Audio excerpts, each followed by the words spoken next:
जो corporate houses है वो कर्ज में डूबे हुए निकल ही नहीं सकते। आपको ये भी बताओ कि अंबानी को कितना कर्ज मिला, आपको मालूम?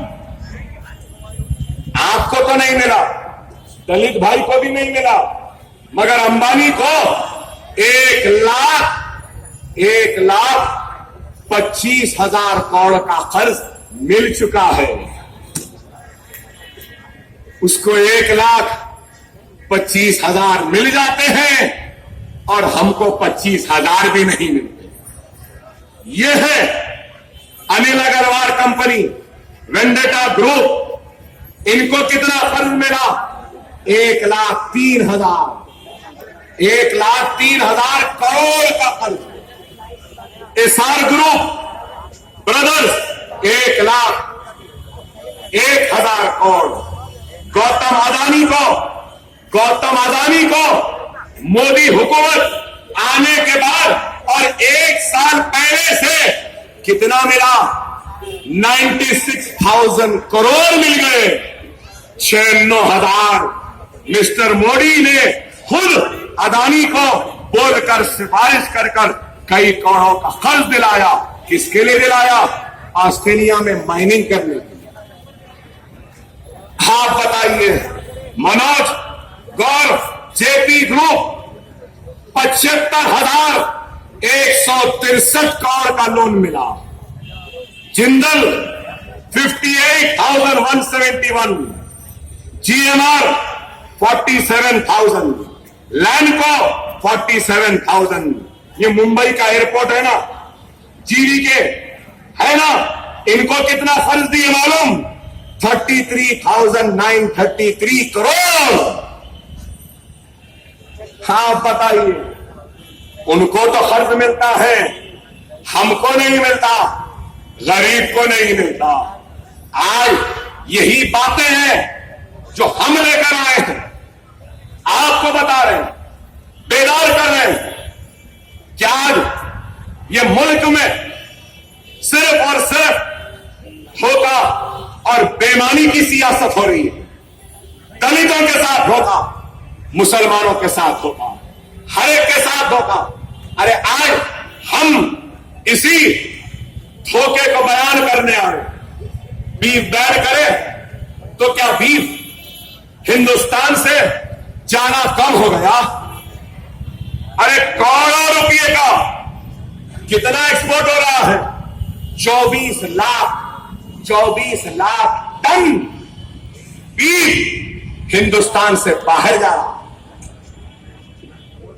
बीफ यहां खाने को नहीं है, नहीं खा सकते, बैन है, लेकिन बाहर वालों को खाने को भेज रहे हैं। अरे आप बताओ कि नरेंद्र मोदी की हुकूमत आने के बाद 24% बीफ बाहर जाने में इजाफा हुआ। वाह, क्या मोहब्बत है, क्या मोहब्बत है। गौरक्षक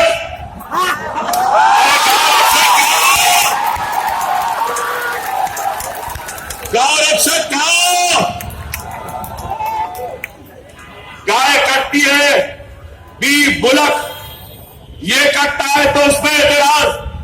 कैसा बीफ मीट था, मार दे रहे, घर में जला दे रहे, मुंह में गोबर डाल रहे। मैं बोल रहा हूं गौरक्षकों, इतना 24 लाख टन बीफ हिंदुस्तान से बाहर जा रहा है, क्या नरेंद्र मोदी के साथ भी वही सलूक करोगे जो अखलाक के साथ किया?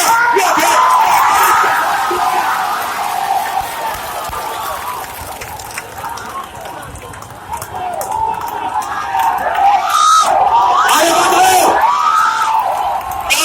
गौरक्षक के नाम पर आकर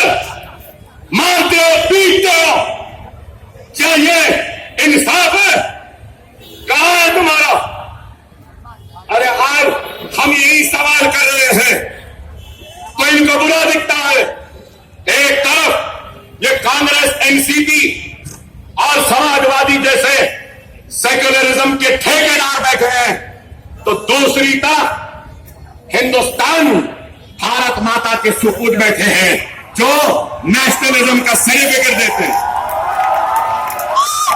मेरी वफादारी मैं जानता हूं, मेरी वफादारी या मेरी इस मुल्क से मोहब्बत का सर्टिफिकेट देने का इख्तियार न नरेंद्र मोदी में है, न मोहन भागवत में है, न बीजेपी में है,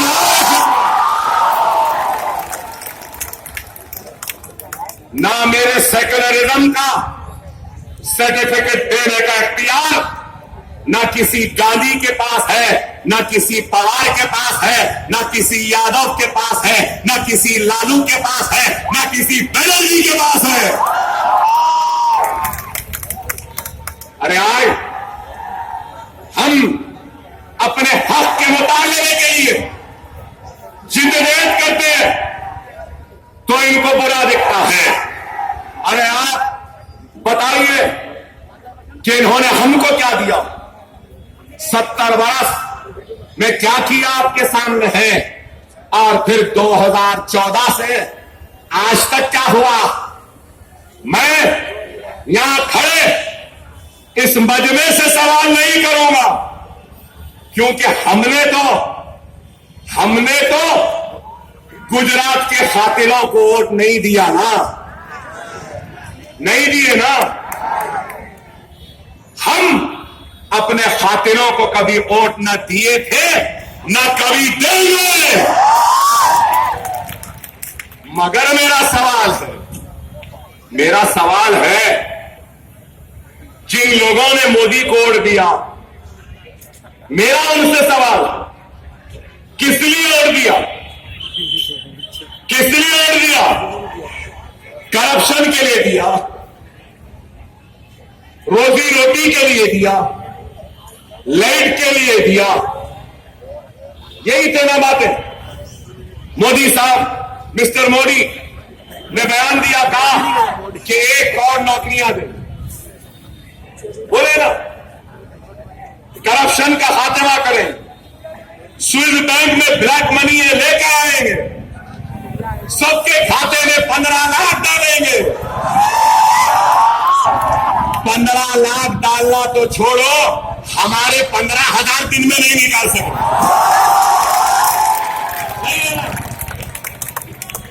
आप देखो अदाकारी, इलेक्शन से पहले बोले, क्या नहीं बोले, रोजी मिलेगी, रोटी मिलेगी, सबका साथ, सबका विकास, तब्दीली, चेक, ब्लैक मनी, ये वो सब। अरे मैं तो वोट नहीं दिया, मैं कभी दे भी नहीं सकता, ना या मेरा भाई देगा। मगर देने वालों, क्या नौकरी मिली? देने वालों, क्या बिजली मिली? देने वालों, क्या रोजगार मिला? 15 लाख मिले? कुछ भी नहीं मिला भाई।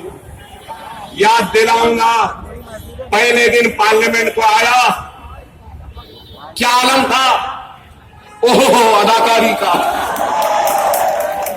कैसी अदाकारी। पार्लियामेंट को आया, सीधा झुक गया पार्लियामेंट की सीढ़ी पर, अपना माथा टेक रहा है, कह रहा है कि ये जमहूरियत की मंदिर है। ओहो क्या अदाकारी। ये फिल्म नगरी है मुंबई, कैसे हस्तियों को पैदा किया, यूसुफ खान, पृथ्वीराज कपूर, राज कपूर, शाहरुख खान, अमिताभ बच्चन। मगर मैं कहूंगा कि ये सारे बच्चन, सारे खान, ये कपूर शर्मा जाना हमारे वजीर आजम की एक्टिंग के साथ। क्या एक्टिंग है, सिर्फ एक्टिंग। जापान गए तो गीता दी, गीता क्यों दिए, गीता क्यों दिए?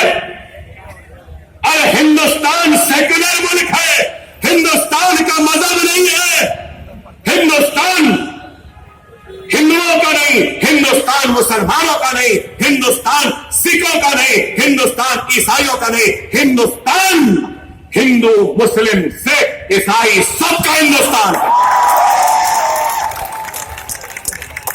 किताब देना था तो हिंदुस्तान का कॉन्स्टिट्यूशन देना था, दस्तूर देना था, बाबा साहब अम्बेडकर का बनाया हुआ कॉन्स्टिट्यूशन देना था।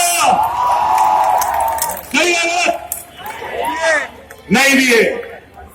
पूरी दुनिया, हमारे उर्दू में एक मुहावरा है, नादीदे को मलीदा मिला तो फातिहा देने मुल्ला नहीं मिला। और एक उर्दू में है कि नए फकीर को भीख की जल्दी। हिंदुस्तान के वजीर आजम बन गए, सरजमीन हिंद पे पैर कम, दुनिया की सैर में ज्यादा लगे हुए, कभी इधर कभी उधर, कभी उधर कभी इधर। इलेक्शन से पहले बोले एक लाश आएगी तो 10 गर्दनें दे देंगे। इलेक्शन हो गया, नवाज शरीफ से गले मिल रहे हैं और उधर से शरीफ साहब साड़ी भेज रहे हैं, इधर से मोदी साहब शरीफ साहब की नवासी की शादी में शिरकत कर रहे हैं। अरे आप बताओ, क्या अदाकार है या नहीं? आप देखो कि कैसा बेवकूफ बना है, मगर हम तो नहीं बने।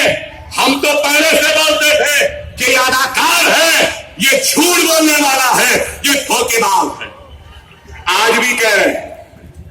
साल 1.5 साल पहले मैं देख रहा था, हमारे मेरे पार्टी के भी एमएलए उस काम में थे, मैं नहीं था, मेरा छोड़ा एकाएकी काम क्या था। बड़े बड़े लोग, बड़े बड़े फिल्म स्टार, बड़े बड़े लीडर, बड़े बड़े मिनिस्टर, चीफ मिनिस्टर सब खड़े हुए हैं। तो क्या हाथ में झाड़ू का कट्टा है, स्वच्छ भारत हो गया, भारत साहब, गंदगी खत्म हो गई। अरे आदत है हिंदुस्तान की आवाम को हकीकी मसाइल से तवज्जो हटा देना और एक काम में मसरूफ कर देना। सब के हाथ में झाड़ू है, सफाई चल रही, सफाई चल रही, बड़े बड़े झाड़ू हैं। अरे मिस्टर मोदी, मैं कहता हूं आज ये मेरा हिंदुस्तान है और मेरा हिंदुस्तान बहुत अच्छा है, बहुत स्वच्छ है, बहुत साफ है, बहुत सुथरा है।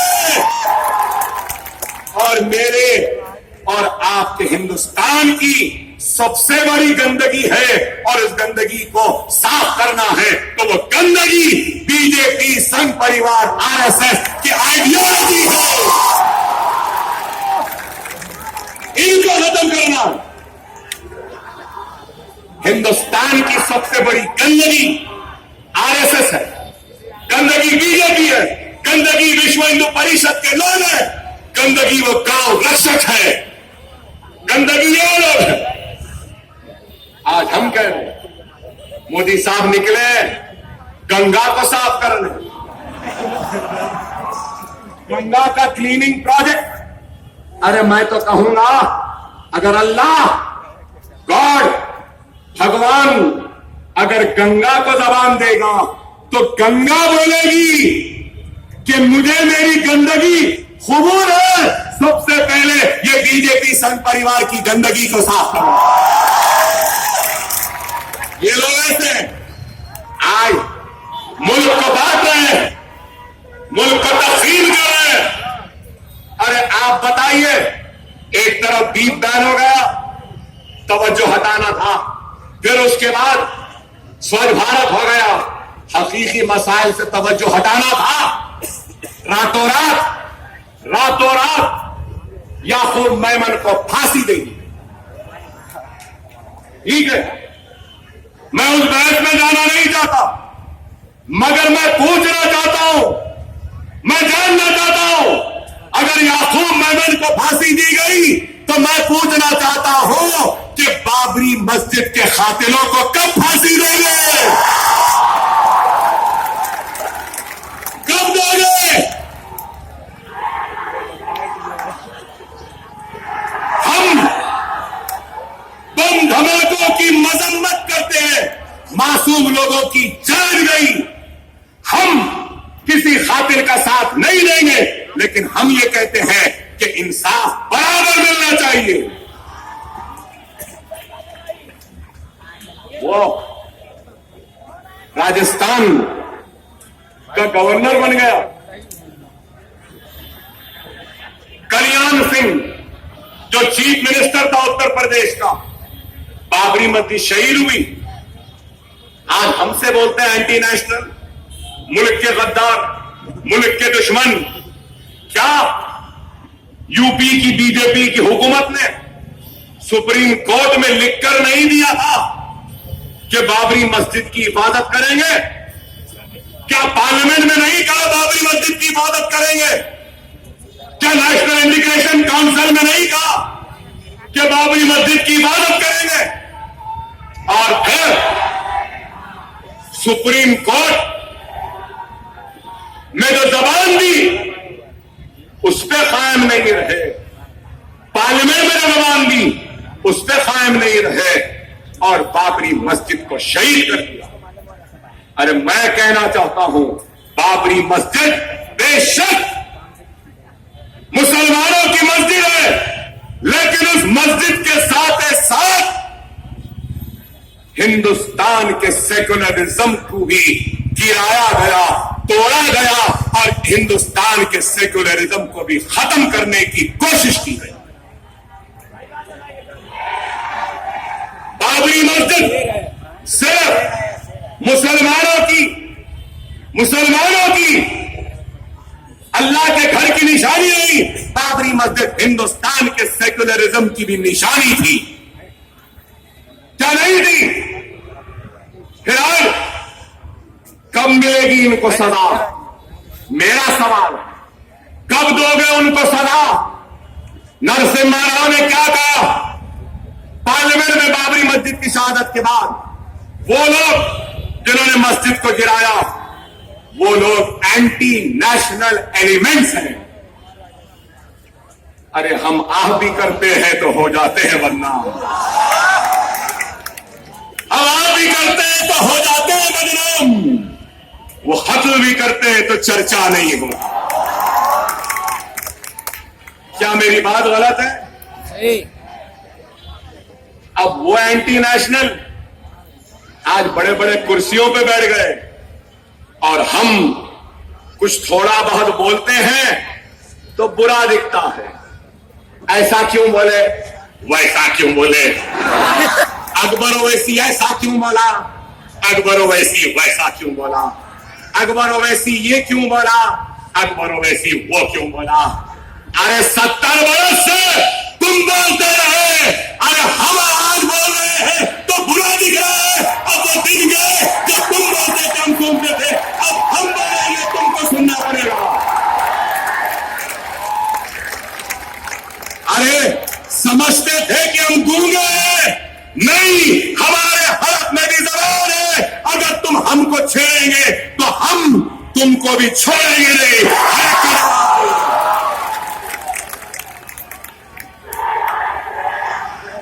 हम बाबरी मस्जिद को नहीं भूले, ना ही गुजरात को भूले, ना अहमदाबाद को भूले, ना मुजफ्फरनगर को भूले, हम इशरत को भी नहीं भूले, हम एहसान जाफरी को भी नहीं भूले और हरगिज़ व क़तई नहीं भूलेंगे, नहीं भूलेंगे।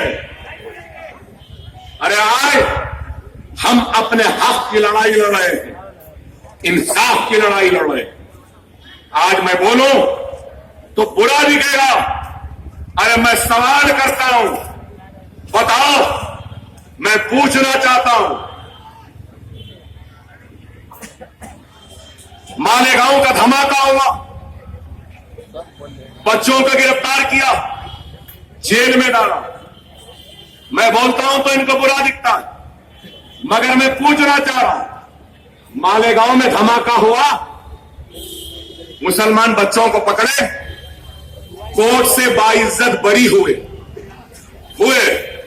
और उन धमाकों में साध्वी प्रज्ञा ठाकुर को गिरफ्तार किया गया। आप वकील है ना? और क्या इल्जाम है प्रज्ञा ठाकुर को? मोटरसाइकिल यूज करी, उसके नाम पे थी, जिस पर ब्लास्ट हुआ। और आज का टाइम्स ऑफ इंडिया उठाकर देखिए आया है कि एनआईए ने एनओसी डाल दिया है कोर्ट में, ये बोलते हुए कि एविडेंस प्रज्ञा ठाकुर के खिलाफ नहीं है, कमजोर है, और एनआईए को उनकी जमानत पे कोई एतराज भी नहीं है। ठीक है, कानून, चलिए अच्छा है। अब मेरा सवाल है, प्रज्ञा ठाकुर के नाम पे मोटरसाइकिल थी, धमाका हुआ मुंबई धमाकों में। रुबीना मेमन के नाम पर भी ओमनी गाड़ी थी। रुबीना मेमन को जेल सजा सलाह है और प्रज्ञा ठाकुर को रिहाई। क्या ये इंसाफ का तकाजा है? क्या मैं ये भी ना पूछूं? मैं तो पूछूंगा और पूछता रहूंगा, जवाब करता रहूंगा, चाहे मुझे भी अगर सूली पे लटकना पड़े तो लटक जाऊंगा, लेकिन अपनी जबान को नहीं रोकूंगा हक के लिए।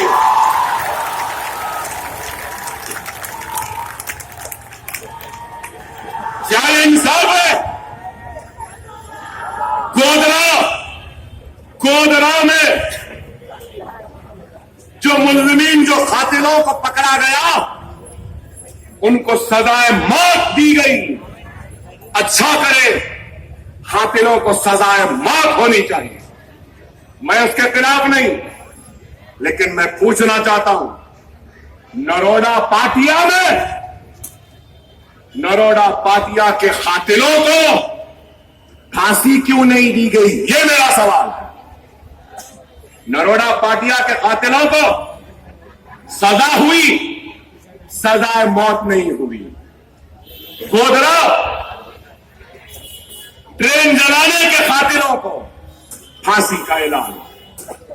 गुलबर्ग सोसाइटी, एहसान जाफरी का कत्ल, उन कातिलों को सजा, लेकिन सजाए मौत नहीं। सरदारपुरा के कत्लेआम पर सजा हुई, लेकिन सजाए मौत नहीं। अरे ये इंसाफ में आज ऐसा क्यों हो रहा है? ये मेरा सवाल है। क्या मेरा सवाल गलत है? क्या मैं सवाल ना करूं?